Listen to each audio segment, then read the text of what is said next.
Welcome back to Joe Stunner Boxing. So today there was the second of the press conferences between Chris Eubank Jr. and Conor Benn, if only it was Nigel Ben, Conor Benn. This follows on from the one 2 days ago where Eubank Jr. egged Ben, slapped him in the face with an egg, and all hell broke loose. Conor was absolutely fuming. You notice it took about four of these big burly, security geezers to hold him back. He was wriggling around and trying to get out of it. And Nigel leapt forward and grabbed Chris by the neck. And this was kind of after the Lord Mayor's show, this one, because not much happened really. They turned up. Obviously, the security had been, amped up considerably. Eubank rambles. He's a very precise speaker. He's not very interesting to listen to. Him and Eddie Hearn got into it again. He was telling Eddie Hearn to shut up. I'm not listening to your bullshit, all this sort of thing. And Eddie was, he was poking bits at Eubank about the way he was dressed and everything. And this is all infantile stuff.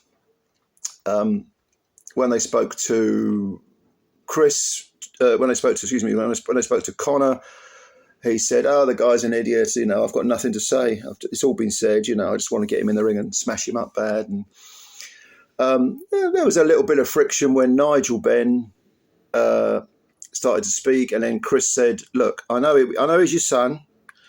And Nigel had said he thought that Eubank had hit Conor with a glass. Wasn't sure, so that's why he jumped in and grabbed Chris around the neck, and he said, "I'll apologise for that." Chris, that wasn't enough for Chris. So Chris says, I understand he's your son, but if you ever put your hands on me again, you won't get it back, is how he phrased it. And immediately Conor bites at this, which he was supposed to do right on cue. Shut your mouth, But Nigel, don't forget Nigel, he's been around the block. How can I say this? Nigel, it was kind of an open secret when Nigel was fighting, that he knew some very... it was an open secret in London anyway, that he knew some, shall we say, shady characters, and has seen a fair bit of violence outside of the ring. Now, if you read his biography, his biography must have been published about 20 years ago now, because I think that's when I read it. I read it when it came out. He talks about when he was a young man, before he went in the army. He talks about his older brother dying. His older brother was, I think, running away from the police and was jumping across rooftops and fell through I don't know whether it was some sort of greenhouse or something, but there was lots of glass involved, and his brother was badly injured and bled out, I think. And that affected Nigel a great deal, as I think he was still a teenager when that happened. And he almost went down the wrong path. He talks in his biography about, how he's all sort of tooled up with shooters and they're off to rob somewhere, armed robbery. And then Nigel says he got out of the van and just said, "I can't do this." And so he had that fork in the road moment, that road to Damascus, and decided to do something else. But even though he became, he went in the army, he got his act cleaned up, he won the ABAs, people forget. Fought Rod Douglas. It was a very good fight. I had that on VHS tape years and years ago. It's like everything else in life. It's probably on YouTube now. But then he turned pro. Then he, we know the rest is history. But he still kept sort of some associates who didn't necessarily do things legally. If you look at a couple of his ring walks, there are some people. I'm thinking of one ring walk in particular, where a couple of guys who, let's say, are no longer with us, were walking to the ring with him.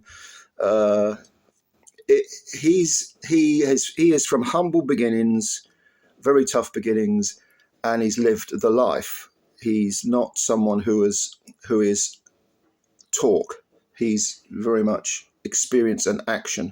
So at 61, of course, you mature as you get older. And even though Eubank kind of threatened him and said, "You put your hand on me again, you're not getting it back," Nigel was saying, "Oh, no, I apologise. It's all right." And Conor was mouthing off.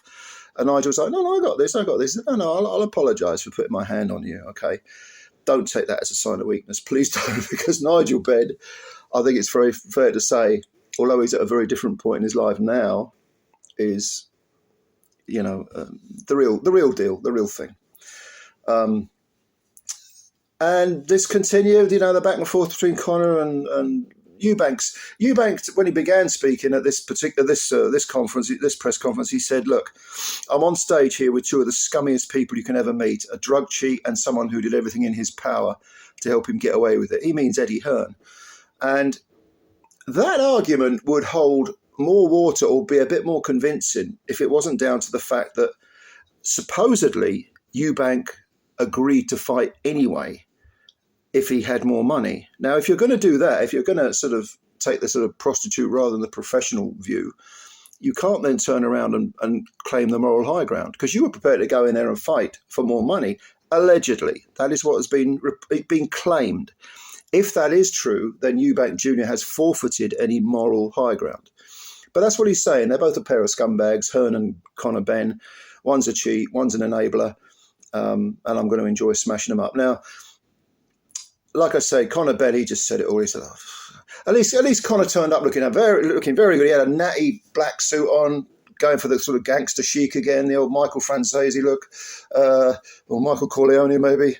2 days ago, it looked like he was wearing his pajamas. Maybe he's rolled out of bed, I don't know. But he looked the part. Eubank looking bigger than ever in a big sheepskin coat. When they stood, they did have a face-off. There was a lot more space between them and a lot more security guys, arms across the chests of each fighter. About 4, 5, 6 of them all paying attention to what's going on. Eddie Hearn is wisely standing back. Ben Shalom's nowhere to be seen. He's at the back as well. A few words were exchanged, no big deal.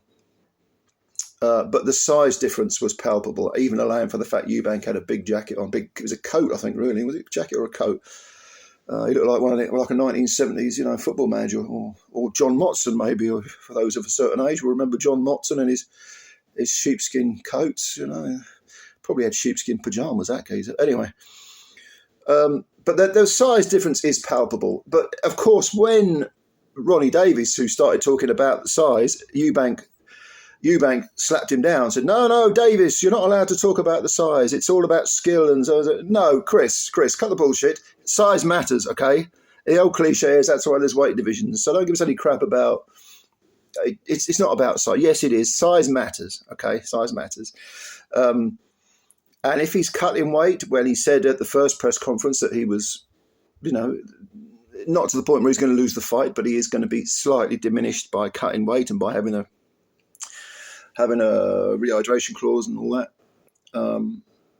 Okay. Again, as with most things in boxing or in life, it's a calculated gamble. But yes, the size does matter. It's going to matter. And as they were standing opposite each other, you could see the size difference. It was really, really striking.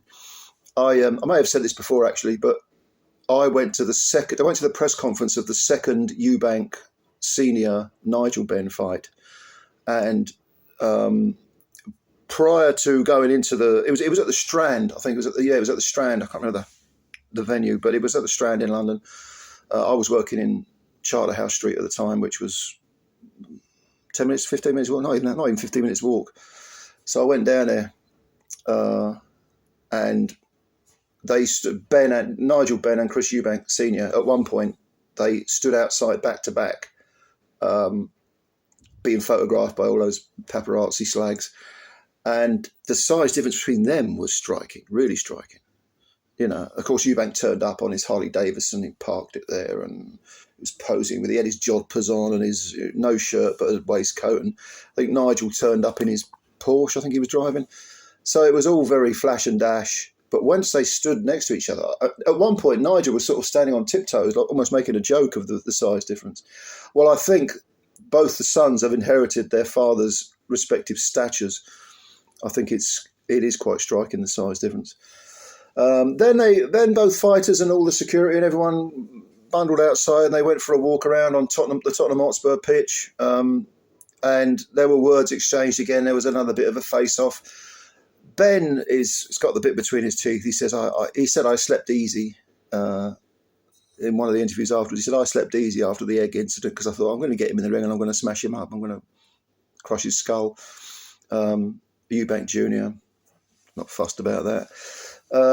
Eubank Jr. at one point before they went for a little wander around on the pitch, during the actual conference itself, Eubank Jr. did make a pointed remark about, as he sees it, because Ben cheated and got himself, got the first fight cancelled, the original fight date cancelled 2.5 years ago, that, other people suffered. The undercard fighters suffered who'd spent thousands of pounds on camps and so on.